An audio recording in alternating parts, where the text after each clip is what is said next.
You know, you see it every day. On bridges, on your car, on old pipes. That reddish-brown crust we just call rust.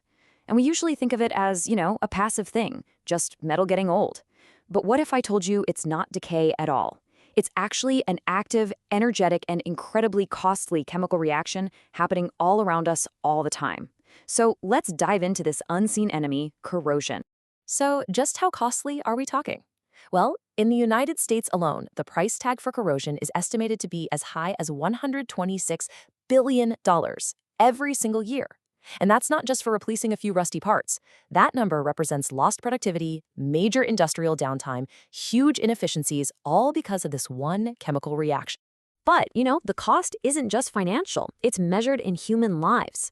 As this points out, corrosion can lead to absolutely catastrophic failures. The Silver Birch collapse back in 1967, which was linked directly to corrosion, it's a tragic reminder that this isn't some minor inconvenience. It's a critical issue of public safety. Okay, so how does this actually work? First things first, we need to completely change how we think about it. The metal isn't just being passively eaten away, it's actively eating itself. And the best way to picture this is to imagine every single spot of rust as a tiny, self-destructing battery. Yeah, see, every patch of rust is actually the result of countless microscopic little electrochemical cells. In plain English, these are tiny batteries that just form spontaneously right on the metal's surface, and they generate a real electrical current, all driven by one powerful impulse. The metal is trying to get back to its natural, more stable state, the ore that it came from in the first place. This diagram here shows us what one of these tiny batteries looks like up close. Every single corrosion cell has two main parts. You've got the anode, which is the part that actually corrodes, it gives up its electrons, and then you have the cathode, which takes those electrons and in the process gets protected. That movement of electrons between them, that's a real, genuine electrical current. So if corrosion is basically a self-destructing battery, then what's the recipe? Turns out there are 5 essential ingredients. And, just like baking a cake, if you leave even one of these ingredients out, the whole process just fails. It can't happen. So here they are, the 5 must-haves. You need an anode and a cathode. They've got to be sitting in an electrolyte, and they have to be linked by an electrical connection. But honestly, none of that matters without the 5th ingredient, a potential difference to kick the whole thing off. Leave just one of these out, and corrosion literally cannot happen. Let's break them down real quick. First up, the anode. Think of the anode as the victim in this whole story. It's the part of the metal that actually corrodes. It's where a process called oxidation happens, which just means it loses its electrons. It sacrifices itself for the team, so to speak. And next, of course, you've got the cathode. The cathode is the protected one. It's the spot that accepts all those electrons the anode is giving away. This process is called reduction, and while the cathode is absolutely essential for the reaction to happen, it doesn't get damaged itself. It comes out totally fine. The 3rd ingredient, the electrolyte. This is kind of like the superhighway that lets charged particles move between the anode and the cathode. It's what completes the circuit. And we're not talking about a bucket of acid here. It can be the salty winter slush on your car, or even just the moisture in the air. That's why things rust so much faster when you're near the ocean. Number 4 is the electrical connection. This one's pretty straightforward. The anode and cathode have to be physically touching or connected somehow, so the electrons have a path to travel from one to the other.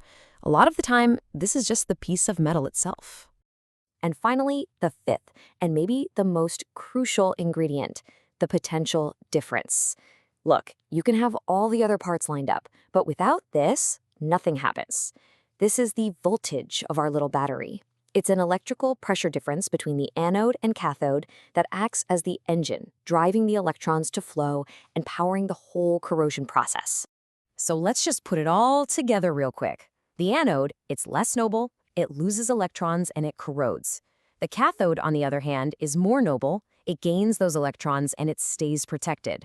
They're 2 sides of the same coin, really, a partnership where one is always sacrificed for the other. This brings up a really fascinating question. If you have 2 different kinds of metal connected to each other, how does nature decide which one gets to be the anode and self-destruct, and which one gets to be the cathode and stay safe? Well, it turns out metals have a natural hierarchy, a kind of pecking order. So, yeah, how do you actually know which one will corrode and which one will be okay? Luckily for us, scientists have figured all this out and organized it into a really handy chart. This here is a simplified version of what's called the galvanic series. It basically ranks metals from the most noble, or cathodic, up at the top to the most active, or anodic, down at the bottom. So you see, metals like gold and copper are really stable. They do not want to give up their electrons. But then you've got metals like aluminum and especially zinc that are super active. They're practically looking for an excuse to sacrifice themselves. And here's the simple rule.